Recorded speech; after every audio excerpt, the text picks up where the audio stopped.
Konnichiwa, this is the Shogunstein, and this is a look at the flip and right game Pioneer Rails from a colorblind board gaming perspective.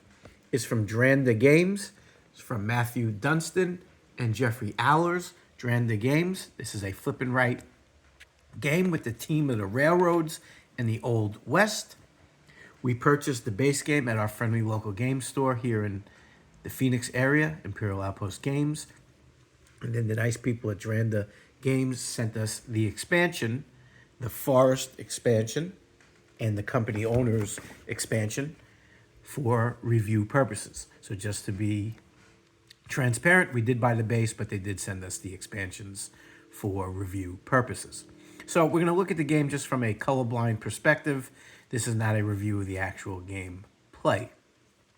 So for those of us who are colorblind, it can be difficult sometimes when you buy a game, especially if you haven't tried it, because you don't know necessarily, how much they did or didn't take into consideration issues for colorblind players.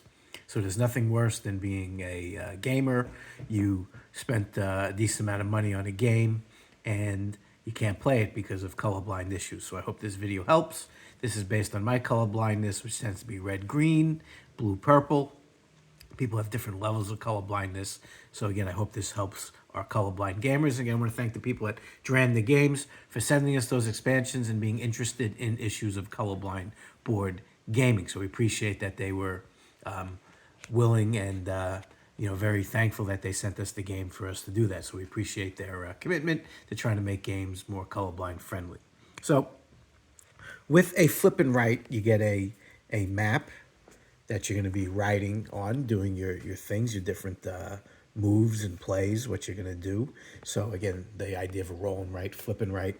So this is where you're doing most of your work. So this is going to be very important. And this is the desert terrain, and this is the forest terrain for the expansion.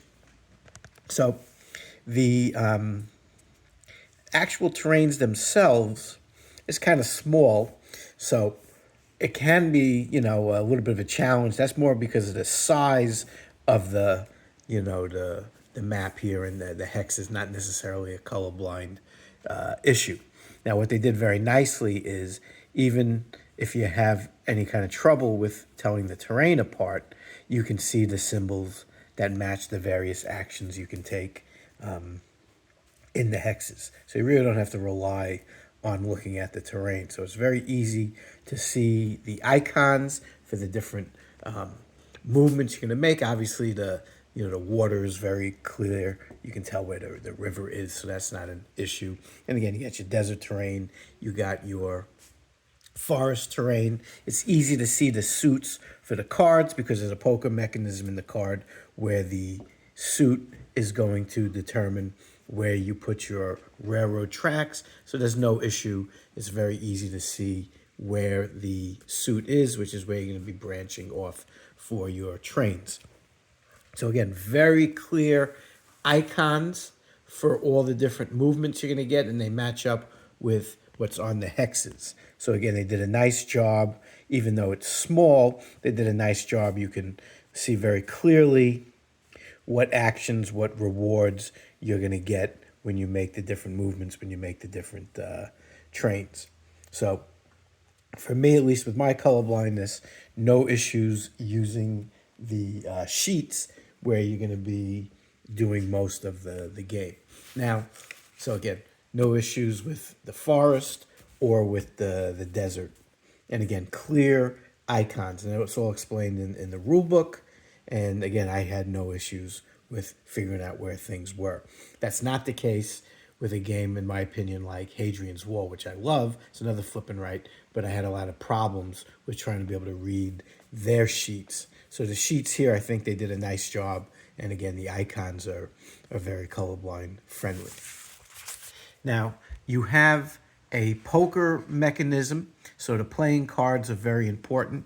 Now, for colorblind players, it's very important for cards to have clearly different backs, because sometimes, again, it can be difficult to sort cards into different, piles, different groupings when they do different functions, but if the back of the card is the same. So I like that the playing cards and the goal cards, the back is very clearly different. Again, the goal cards, there are 3 different symbols, and it's very clear to tell which symbol everything is from. And again, there were no issues, in my opinion, with the icons and what the goals were. It was very clearly explained what the icons represent in the rule book. So I didn't have any issues being able to, I had no issues telling what, things were, what the numbers were, which symbols they were. So the goal cards were fine. It was very clear what the back is. Now, for the Forest edition, they used this color. So you can tell the different goal from whether you're playing with the Forest expansion or the regular base game. And it's clearly a different color. It's a distinctly different color. And again, no issue, at least with my color blindness, telling the goal card from the base game versus the Forest expansion. Now, also in the company owners expansion, different back.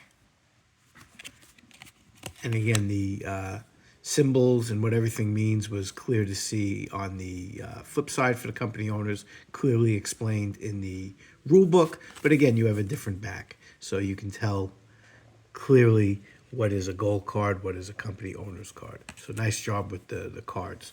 Now, the playing card, the main mechanism of setting up your move with that poker mechanic. Again, clearly different to differentiate the playing card from the goal card or the company owner card. Again, this might not seem like a big deal, but for us colorblind players, being able to easily separate cards is. So very clear that this is the playing cards, and you have nice art, and it's very clear. You can tell the different suits apart, and you can tell the, what it is, whether it's king, queen, or, a 10. So I didn't have any problems differentiating the cards. You got the number, you got the suit. So nice job with the cards, nice art, but easy to tell everything apart. So bottom line, in my opinion, Pioneer Rails is a very colorblind friendly game. Maybe the only thing that was slightly challenging was, again, that the little terrain on the sheets, it's small, but that's not necessarily a color issue. That's just because it's kind of small and I got 51-year-old eyes. But the symbols make it really easy to tell what everything does. So good use of symbols, good use of clearly different card backs, good use of clearly different colors. So overall, I found this a fun experience in terms of not having any issues with color blindness. Again, sometimes a game can not be fun if you're constantly asking people, what color is this? Is this blue? Is this purple? And that's me playing Hadrian's Wall. So again, I'm comparing it so much to Hadrian's Wall because that's another flipping right. And it's less fun for me because I'm constantly asking Little Shogunstein, what color is this? I didn't have any of those issues when playing Pioneer Rails. So again, we want to thank them for sending us the expansions and, again, giving us this opportunity to look at the game from a colorblind board game perspective. So again, good use of symbols, good use of color, and again, in our opinion, no issues of color to prevent a colorblind player from enjoying this game. This is the Shogunstein out.